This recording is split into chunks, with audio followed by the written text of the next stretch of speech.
In the near future, a mysterious massive blackout swept across the globe, plunging humanity into decades of anarchy. Due to differences in faith and culture, many isolated tribes began to emerge. By the year 2074, the Primordial tribe chose to retreat from the cities and return to nature. They believed that it was technology that destroyed the old world, but part of the tribes continued to fight over resources and technology, leading to war spreading across the entire Europa continent. One day, Liv from the Primordial tribe took her two brothers, Elja and Keano, into the forest to hunt. But at that moment, Liv sensed that something was wrong. Suddenly, a loud noise came from the sky, and a smoking aircraft flew overhead, crashing into the woods at the edge of the forest. This surprised the three of them, because after the blackout, human technology should no longer be capable of producing such things, which only sparked Keano's curiosity. He wanted to find the aircraft to see if there was anything useful, but the cautious Liv stopped him. She felt they should inform their father first and then make plans. After returning to the tribe,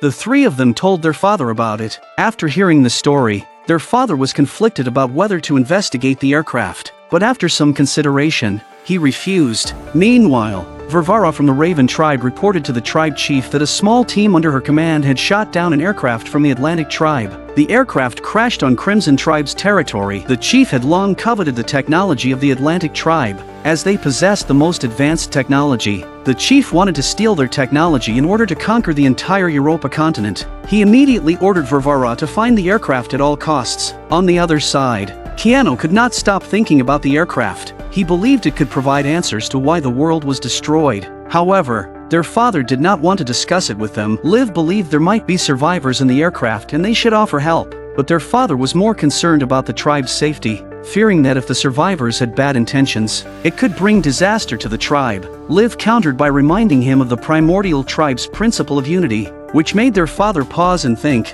The next morning, their father decided to take the children and tribe members to find the crashed aircraft. From the bullet holes on the aircraft's surface, it was clear this was not an accident. He sent the children back and took a group to the Crimson tribe to investigate. At this moment, Elja noticed a black object nearby. Upon closer inspection, it turned out to be a glowing cube, but he didn't tell his father and secretly hid the cube. Once his father went farther away, Elja found an excuse to separate from the others and went alone to the secret base. In this future world, these electronic devices had become relics from the old world. Elja tried to activate the devices with the cube, but after much effort, the devices remained inactive. Though he did discover an injured pilot, Elja wanted to treat his wounds but had no medicine available. He promised the pilot he wouldn't reveal anything and would return to the tribe for supplies. By coincidence, he ran into Liv and Keano, and reluctantly, Elja took them to the base. Liv noticed the man's injuries were severe and, without surgery,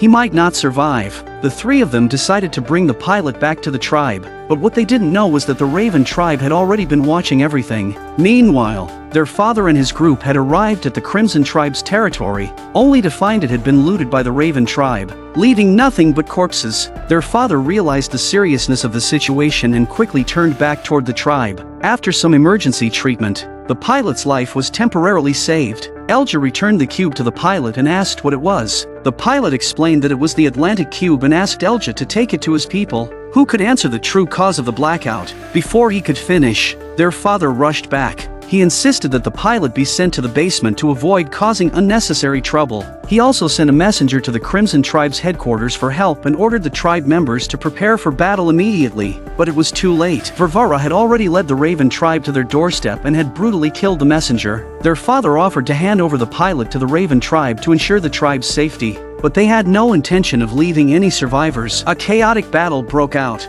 The tribe fought desperately to defend their home, but they were outmatched. The Raven tribe was made up of highly trained warriors, and this was more like a one-sided massacre, with the few remaining tribe members barely struggling to survive. In this moment of crisis, the pilot handed over the cube's control to Elja, telling him it would guide him to the Ark. Elja took the cube and fled into the forest, but his family wasn't so lucky. Liv was fatally wounded during the battle and pushed into the river, where she died instantly. Only Keano and their father held out until the very end, but they were eventually captured due to exhaustion. Under Varvara's interrogation, their father remained silent, but it only resulted in a ruthless massacre, with tribe members falling one by one. The tribe members were defiant. But in the end, Varvara had no choice but to leave a few people behind to continue searching for the cube and sent the rest to the Raven tribe's factories as slaves. Elja, meanwhile, wandered alone in the forest. Many more challenges lay ahead. Elja was about to activate the cube when it flashed a few times and then lost power, likely damaged during his escape.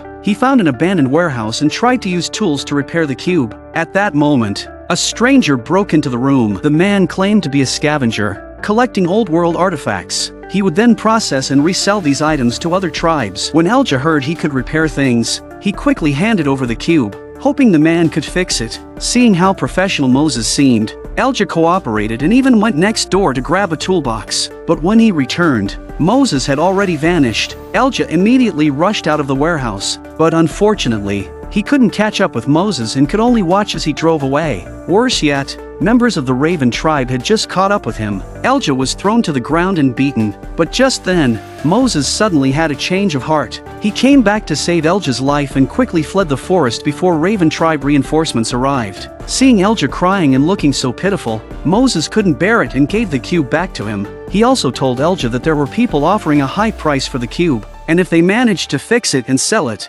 they'd never have to worry again for the rest of their lives. Elja didn't agree at first, but after thinking it over, he realized that with the Raven tribe all around him, he'd likely be caught alone very soon. Besides, he couldn't find anyone who could repair the cube, so he reluctantly agreed to Moses. After a long journey, the two of them finally arrived at an abandoned factory, but as soon as they got out of the car, a bullet narrowly missed Moses and almost cost him his life. Then a woman walked over, pointing a gun at Moses, and the situation became very awkward. It wasn't until Elja pulled up the cube that the woman relaxed and took them to her laboratory. She then pulled out her tools, put on glasses, and began working seriously. First, she used an electric pen to open the cube and then replaced the battery. Sure enough, the cube came to life, but after studying it for a while, the woman still couldn't activate the cube. She thought it was just a useless piece of junk and decided to sell it cheaply. As the two argued, Elja suddenly grabbed the cube and accidentally activated the switch. The cube floated in the air and began to spin around the three of them. Then, a red shadow appeared, and vague human figures flickered through it. The three were left confused, and just as they were about to study the cube further, it suddenly lost power. The woman hurriedly took the cube and opened it, only to find the battery had completely failed. Their only hope was to seek help from the black market. But before they could leave, Raven tribe's assassins had already arrived. In order to ensure their escape, the woman chose to sacrifice herself, giving Moses and Elja a chance to flee. After a day and night of running, the two finally arrived at the black market. They then went to an underground bar to find someone who could help. But before they even met the person, their men began fighting with them. If it weren't for the valuable items Moses had, the two of them might have died on the spot. However, when they met the bar owner, Elja mentioned something, and the owner's attitude immediately did a complete 180. Back at the Primordial tribe, an injured Liv slowly opened her eyes. The knife wound in her abdomen caused her excruciating pain. Liv tore a piece of cloth from her shoe. She first wrapped it around her waist, then gritted her teeth and tightened it as hard as she could. She dragged her weakened body back to the Primordial tribe, but the sight before her made Liv break down in tears. The tribe was littered with corpses, with no signs of any survivors. Before she could recover, she heard the voices of Raven tribe nearby. Frightened, Liv quickly picked up a weapon and hid behind a stone pillar to observe quietly. When the moment was right, Liv shot the woman with an arrow and demanded to know the whereabouts of her father. It turned out that all survivors were taken to Raven tribe's factories as slaves. Just as Liv was about to end the woman's life, a team from the Crimson tribe arrived. The woman, not wanting to be captured by the Crimson tribe, provoked Liv into killing her. But while Liv wasn't paying attention, a Crimson tribe soldier knocked her out with the butt of his gun. When Liv woke up, she found herself in a hospital bed, and her wounds had shown noticeable improvement. They were also looking for the cube. However, Liv didn't tell them about the cube. She only claimed that her family had been captured by Raven tribe. The man then took out a map and pointed to a black circle, saying that the area inside was Raven tribe's stronghold, where Liv's family was being held. But the place was heavily guarded, and the chances of rescuing them were almost zero. Liv thought for a moment, and realizing strength alone wouldn't work, decided to try another approach. Liv found David, and they planned to work together. They would pretend to release the woman, and once she returned to Raven tribe, they could use her to save Liv's family. David could follow the woman into Raven Tribe's stronghold. A perfect two-in-one plan, but to their surprise, Liv's plan was quickly seen through by the woman. Without the woman's trust, the plan couldn't move forward. David then suggested that she join the Crimson Tribe. Once the tribe grew in power, they could then attack Raven Tribe and rescue her family. Although Liv was very reluctant, she seemed to have no other choice. So that night, she made a firm decision and drank the strong liquor, joining the Crimson Tribe. She also came up with a better way to regain the woman's trust. However, as soon as they entered the prison, Liv suddenly changed her mind. She grabbed a weapon, restrained David's hands, and, with the woman's help, tied him tightly to the iron bars. Then, together with the woman, they escaped. This maneuver finally earned the woman's trust, and she kept her promise, taking Liv to rescue her family. But just as they were nearing their destination, Liv suddenly stopped. A flare shot into the sky. It was then that the woman realized she had been tricked. In this dark and oppressive slave factory, any mistake could lead to a brutal beating. To survive, Keano could only work hard, hoping to stay alive long enough to figure out a way out. But every day, he slept in the dirty hallway and was often beaten by the guards, which made Keano wish he could end it all. One day, he had an idea: escape the factory. After observing carefully, Keano finally found an opportunity. He discovered that 2 workers and a guard were pocketing materials from the factory. He told the foreman about it and asked him to report it to Varvara to see if it could give him a chance to leave. The foreman agreed on the surface, but as soon as he turned away, he immediately sold Keano out. Faced with the 3 attackers, Keano was forced to jump into the pool. He fought back desperately, and in the end, Keano grabbed one of their daggers and stabbed the man to death in the sewage. But before long, the guards arrived on the scene, subdued Keano, and treated him like a criminal. During Varvara's interrogation, Keano chose not to remain silent. He confessed everything and even pointed out the guards who had participated in the deal. But the guards strongly denied it, claiming they knew nothing about any deal. Since both sides had conflicting stories, the situation would have to be resolved the old-fashioned way.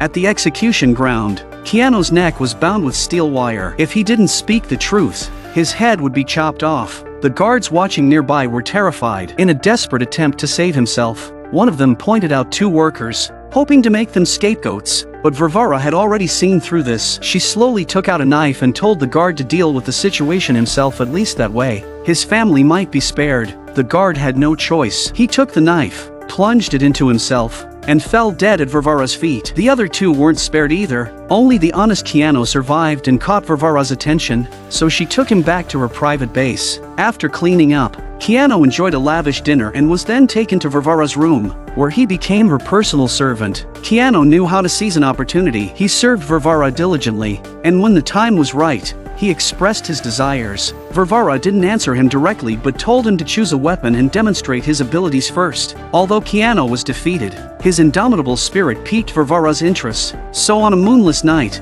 Varvara handed Keano a knife and told him to end his life. Keano understood that Varvara was testing his loyalty, so without hesitation, he stabbed himself in the chest. Varvara stopped him and told him to fight in a duel. Only by winning would he be worthy of becoming a member of the Raven Tribe. What Keano didn't expect was that his opponent in the duel would be his own father. They had no choice but to fight to the death. In the end, his father chose to sacrifice himself, placing the hope of rebuilding the tribe on his son. In this lawless era, this was the brutal way of survival. Having won, Keano put on new gear and officially became a member of the Raven Tribe. Meanwhile, Liv, under David's persuasion, joined the Crimson Tribe, but just as they were about to act, a military vehicle appeared, blocking their way. The officers slowly walked up to David and, in a cold tone, announced that David had been sentenced to treason and would soon be executed. This left Liv deeply troubled. The opportunity she had been waiting for slipped away once again. Looking at the tribal mark on her hand,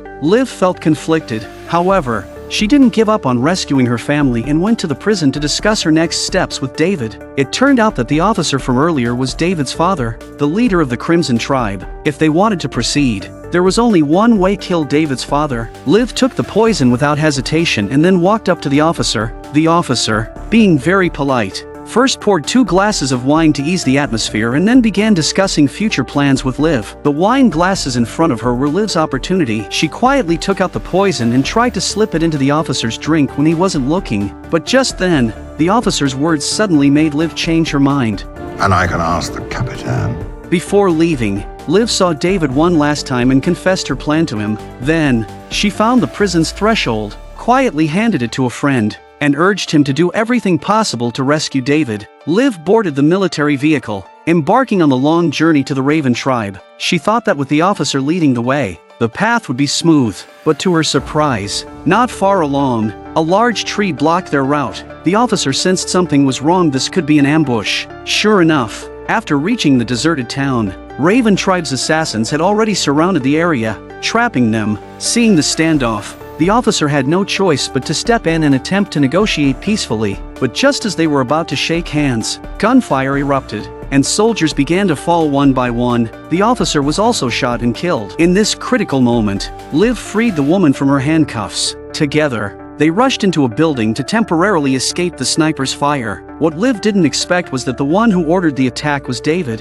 who had escaped from prison. Out of gratitude for Liv saving his life, David offered to leave with her and establish their own tribe, but Liv refused. Her sole purpose for living was to save her family. Seeing how determined Liv was, David didn't force the issue. He fired a shot into the ground, and the two parted ways. When Liv left the building, the scene before her was eerily similar to the destruction of the Primordial tribe. She never imagined that after all this time, she still hadn't rescued her family. The woman had lost too much blood and collapsed, leaving Liv alone once more. Just as she was about to give up, another woman appeared, bringing a glimmer of hope. Meanwhile, Elja had planned to buy batteries from a black market dealer, but after getting the cube, the dealer suddenly went back on his word, kicked Elja and his companion out of the bar, and kept the cube for himself. Elja spent a long time trying to figure out how to activate the cube but couldn't find a way. So, he had them dragged back, forcing them to activate the cube to save Moses' life. Elja had no choice but to reveal the truth. A looming threat was about to engulf Europa,